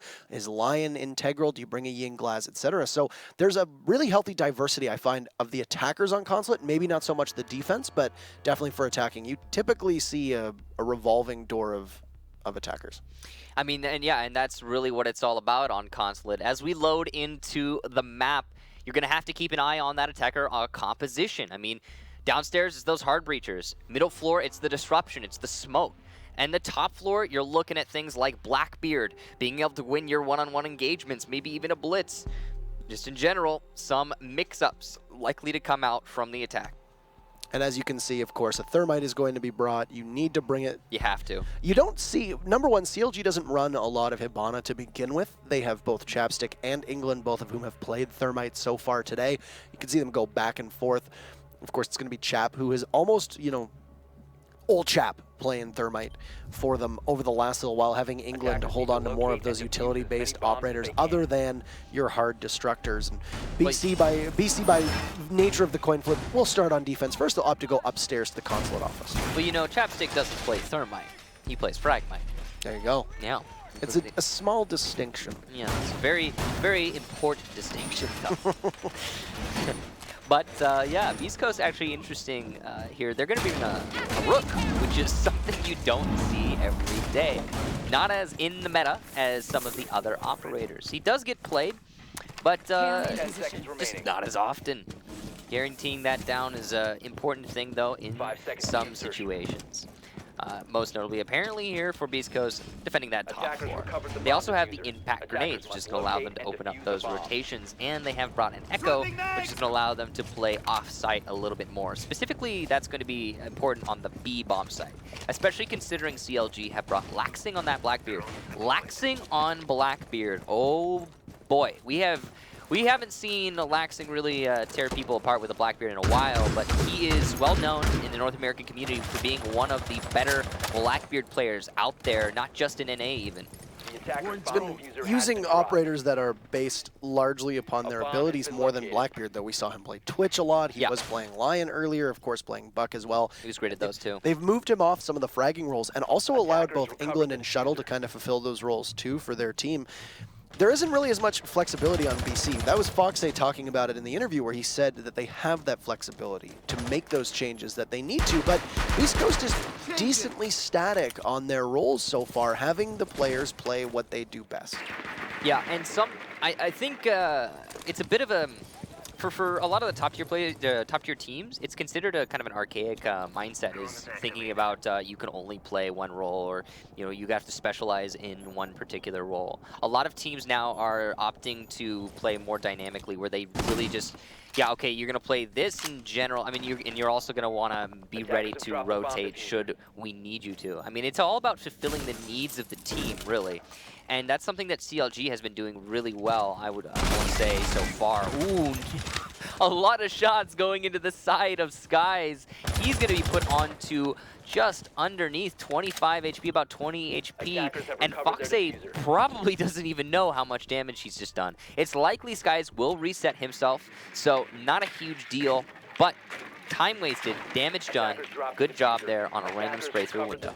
And as typical with Consulate fare, you see that there is a lot of bodies, or there are a lot of bodies that are not on the actual floor of the objective. Yeah. It's important on border, but Consulate seems to see it more than any other site, maybe rivaling Oregon with the most presence on a variety of different levels. Yeah, we do have presence on the site, just not in terms of warm bodies. We've got Shuttle, I believe, playing underneath. Or not, excuse me, not Shuttle. Schlongy playing underneath on Pulse. As the EE1D starts, it's going to be a nice one-tap from England. Retro eliminated. The diffuser is going down. The Echo Drone's nowhere to be seen, but the C4 from the Pulse below is. And the plant is denied. Skies will refrag. Evil Waffle will respond, though. England eliminated. And the Echo Drone finally in place as those gas canisters start coming out. There's not a whole lot of time. Laxing has to go in. He doesn't have any choices. Final gas canisters, final EE1D. Skies gets Goddess. Schlongy, again, standing up for his team, allowing this to continue. But here's the plant and the denial of said plant. Not even going to wait for it to end. The defenders will win the round on time alone because so much was wasted outside. Pretty astonishing the way that played out. That was a round that I thought in no way, shape, or form should Beastcoast have walked away with the win. And that is echoing round number 1 on border in a similar fashion where CLG should have been the team to walk away with it. They didn't. Beastcoast took it. And a big part of that does lay at the feet of the way that Skies played. He should have been watching for the cross from Connector onto the plant of Lion, but was looking elsewhere, and it just ended up being too little too late. Shuttle wasn't able to get that plant down effectively after the push from Evil Waffle, who did a bit of a joyous celebration afterwards, and that'll put BC up once again, only 4 rounds away from possibly being able to make their way into Pro League. They are so very close. And that last round, it really just came down to them waiting in the end. Just letting the time tick down. And that's been, I think, the story of this match so far. As well, Schlongy being downstairs had all those open sights to watch the diffuser and then could play from below. You saw that as Laxing jumped in and tried to get a plant off, he was shredded as he attempted a plant inside of console office. So, I mean, there wasn't really too much of a chance for him. Now, CLG's first defense, they're going to opt to go downstairs. And once again, we say that you have to play with a composition that can attack any site. Beastcoast running a Thermite. Once again, a Thermite is seen often in Beastcoast's lineup. We see Goddess running the Thermite often, also can play the support roles. So on the Echo last time around, typically plays Bandit as well when need be. And once again, you're going to see that Foxay and Schlongy are going to be the 2 frag chasers for this team. They're going to be your 2 points of entry, with Evil and Retro working as support and then Goddess flexing. It's a composition that doesn't need to change the same way that CLG's does, because it has been working largely thus far, and Beastcoast has found success. So we will now circle back to the very first point in Foxy's interview. If you can make a change for the better, but it hurts you in the short term, do you do it in a match like this? Well, Beastcoast is saying no in terms of roles, and they will lose Beastcoast, or rather, CLG will lose the garage panels as Beastcoast manages to take out both of them with exothermic charges. Mirror windows, though, going to go up from Shuttle, who's playing over by the kitchen. And they're going to try and deny the push in through the main garage panel. But they have a lot of time that they're going to have to do that. 2 whole minutes. Beastcoast very proficient in clearing or opening up that panel. A lot of teams will spend more time in that endeavor, but they've made it happen quite swiftly. Over on the main balcony, on the top floor, leading into Projector, you see the Lion of Schlongy trying to clear out that top floor. And he's going to use an EE1D to do that, just to deny the flank, it seems, at this point, as his job is done. Schlongy going for the long haul as he goes all the way over towards the eastern side of the building. That's going to chew a lot of time off. He was involved with that skirmish with Laxing from above on the balcony. Laxing was able to, I guess, deter him from pushing inside by shooting out the windows after Laxing got double droned. but Laxing's Ella was able to escape to safety, now playing by Visa Stairs just underneath. The final EE1D will go at the 60-second mark, and Schlongi still continues to rotate. His presence will be felt as he activates one of those Ella mines, and from above, manages to take out Chapstick. The smoke goes down, and now Sky's also gone as the Glaz of Foxay snipes away, and it's going to leave a disadvantage in favor of Beastcoast.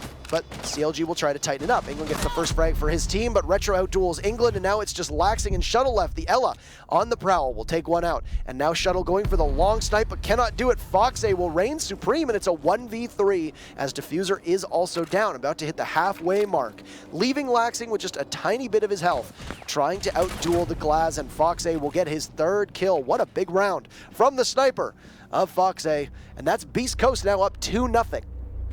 Those SMGs not doing very much damage at such a long range, and the Glaz DMR with, I think, the least damage drop-off of any weapon in the game, if I recall correctly, is going to be very, very efficient there.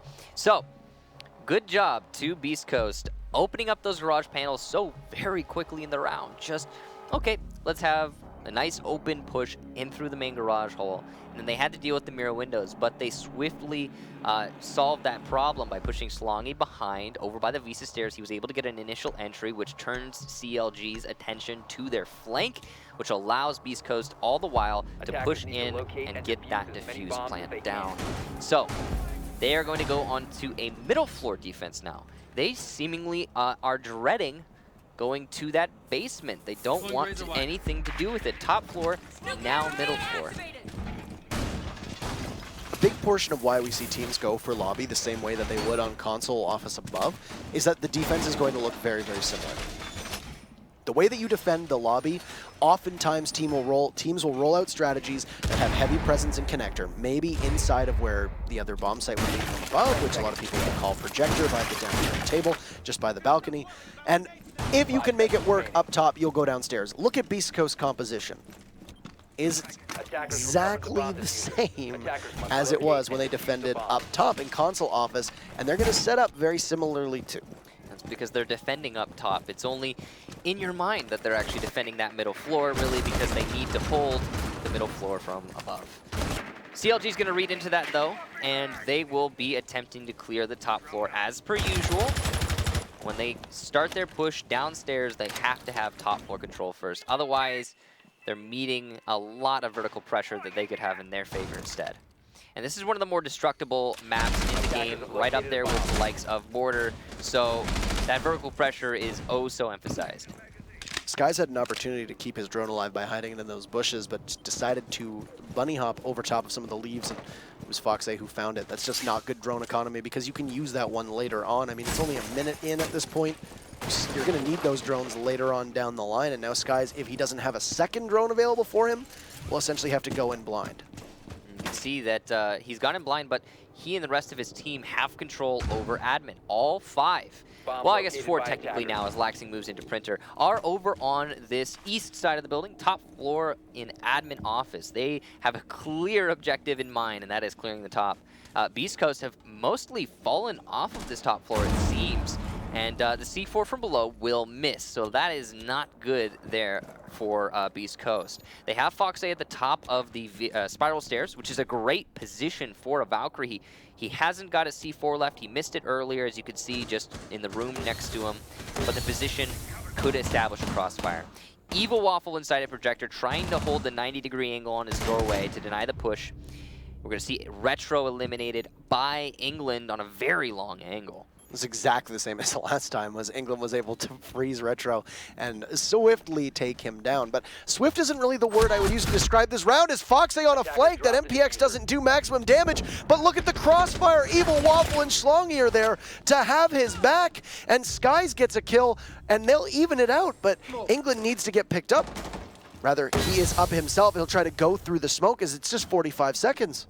That was a three-way crossfire from Beastcoast, allowing them to take a seemingly bad situation and turn it on its head. But CLG didn't let them get away without any scratches and bruises of their own, and that's why we have an even, I say even too early, as England gets eliminated inside of Projector, and it doesn't look like Shuttle's going to be able to get the immediate refrag. He's vaulting in, he's got the EE1D, but it's not enough to save him. Schlongy on the Jaeger gets a second for himself, and Sky's now a third from the drop down. Schlongy goes all the way, and Beastcoast put it into a 3-0 situation. And this is Beastcoast reading round number 1, taking the advantage, moving forward with it, and building on that one-round victory that, as I said, I honestly think round number 1 still could have gone CLG's way. You can really quarrel either way, but now Beastcoast is using that momentum and continuing to work. And I mean, it's 3-0 now for Beastcoast, and CLG facing probably the biggest scare at the moment that they've ever had in Pro League. So I believe that was 3 in a row for Schlongy, but also 4 overall in the round, as he was also playing over by reception earlier. So he has 7 kills in this map so far. Look at that. Really showing up for his team. Okay, well, you know what? We gave a lot of credit to Retro. We gave a lot of credit to Goddess. We gave a lot of credit to Skies, Laxing, Shuttle. It's time for Schlongy. So, talk about Schlongy. Excellent player, especially in this map. He seems to really be pushing the agenda of his team, which is get into Pro League, get into Pro League, get into Pro League. And putting it so decisively into a 3-0 thanks to some excellent fragging power. So now CLG going to go back downstairs, and I mean, I'm a little surprised by this. You're going to go to a site where the attack from Beastcoast was very good. It wasn't even necessarily that they got lucky, maybe they got an early pick, maybe you found yourself in a position where you were outplayed on one part or another. This was Beastcoast winning this site triumphantly. They had full control. They did really, really well. So here you have a defense where they were able to take both of those garage panels downstairs early. They were able to put pressure on from long range with Foxay. And look at that, once again, no contest. Laxing doesn't attempt to bandit trick. And now Foxay will survey long as both of those panels are open. Last round that CLG defended the bottom floor, CLG did not have a two bandit trick. This round they do, and regardless, Beastcoast got that garage open 30 seconds faster than the previous time they attacked that bottom floor. So great efficiency yet again from Beastcoast. I just wanted to touch on Schlongy very quickly, actually, is that he was actually dropped from the team last season. So he made his return to the team this season along with Evil Waffle, and then Retro being added too. Schlongy being put back on originally took some time off, potentially for personal reasons, could have been performance related. It's not wise to dabble in team drama, but doesn't matter the actual cause. The reason was something that Beastcoast will know. But now Schlongy is performing, and he's performing big when he needs it. You can see Shuttle is going to be protected by that deployable shield, and Gadget that has actually seen a resurgence over the last couple weeks with them finding a bit more usage in everyday play. Yeah, they haven't really been very popular in the past, and now they can, now they are. It's kind of an interesting way that every time you see a new shield in Pro League, it's something to analyze and think about the angles that they're trying to dictate with those shields. That's for sure. So after opening up the garage very, very swiftly, there was a huge stall, and finally Beastcoast are going to start their push. Likely to see some C4 and Echo Drone usage from CLG. England denying that plan. Evil Waffle will get Laxing in a second for himself. Sky's eliminated, but the Echo Drone, the Yokai, still denying that plan. Evil Waffle, a third for himself from these yellow stairs. Absolutely on fire right now, but Shuttle finally going to get a kill for his team, and that Yokai's still up. It is still harassing the planter. Finally, Evil Waffle doing all the work for his team in this round, going to dispatch it. So that's going to force England to come back to the garage, and he's been down by Evil Waffle himself. Shuttle, also the only player on his team to get any kills in this round. It's going to be a kind of a one-on-one as Shuttle gets another, and another! That's 4 for Shuttle! Can he get the 5th and win the round with 4 seconds? No, he cannot. Retro shuts him down and wins the round. Beastcoast put it on to match point, 4-0. What a match so far. Oh my goodness. And we said Shuttle doesn't make sexy plays. Well, how about that ring around the rosy that he played on the back of the white van, taking everybody down? Astonishing to see Evil Waffle manage to get all those kills by himself, takes out the yokai, gets 3 high impact frags, holds control of yellow stairs, cuts off the rotate from pipes all the way into staff area, and then gets dispatched by an even more incredible play from the Mira. You're using a Vector, you got a small magazine, you're not supposed to be able to do that, but Beastcoast pushed them one by one by one by one, and they all fell. And it's there as Retro, the newest member, to save the day and put his new team 1 round away from knocking CLG out of Pro League and finally working their way up to the big leagues. This seems like the dream team for Beastcoast. This seems like the squad that they were hoping for, that they've been looking for so long. I mean, when you have a team that makes so many roster changes in such a short period of time, that's really what it is. They are looking for their identity. They're trying to find the squad, and it seems like they certainly have. There was momentum from Border for CLG. They came into Consulate. They looked primed and ready. The first round looked good. They lost it, and it's been all downhill since then. And Beastcoast has been emboldened by, I believe, that first round and the second round, and every subsequent victory that they have had has only made them look better. This Beastcoast team is so markedly different from the one we saw against Noble. It's different from the team that played against Sinister. They look probably the best that they have looked since those 6 invitational qualifiers, which honestly, it could have been a miracle run. It may not have been a proper showing of their actual skill, but at least it had some great results. Here we are now in a position where Fox A and Retro could be going back to Pro League, and North America could get its first female Pro League player ever, and we're 1 round away.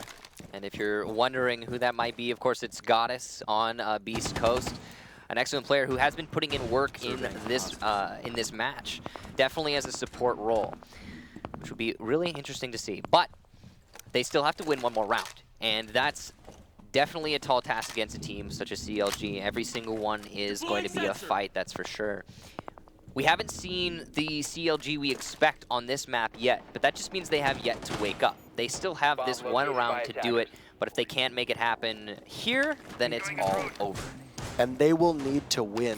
If CLG wants to beat Beastcoast and hold on to their position, of the remaining 6 rounds, they will need to win at least 5 of them, and that is absolutely incredible. Or rather, my apologies, of the remaining 6 rounds, they're going to need to win almost all of them. Well, they need to win 4 in a row, Absolutely. and then they need to win another 2, so it's... They will need to win 6 of the remaining 7 rounds, given that this one will be 1 left. So, yeah, it's a struggle. Quick math, it's hard. It's hard. Anywho, Skies is pressured in through yellow stairs, watching towards the... I believe some people have called that Z. And Skies is just going to bulldoze his way in, and Schlongy is his first victim, and that's an angry Zofia, like a pack of hornets, just attacking into Piano and finding the first casualty. And of course, Schlongy is the pulse going down. Not an ideal operator to lose right off the bat. He holds control from below, and that is a lot of pressure off of console office for the attacking team. I would say that's just Skies doing what Skies does best in entering absolutely ferociously into, like you say, very angry Sophia into that piano room. And angry indeed, as they're on such a very bad position right now on that match point.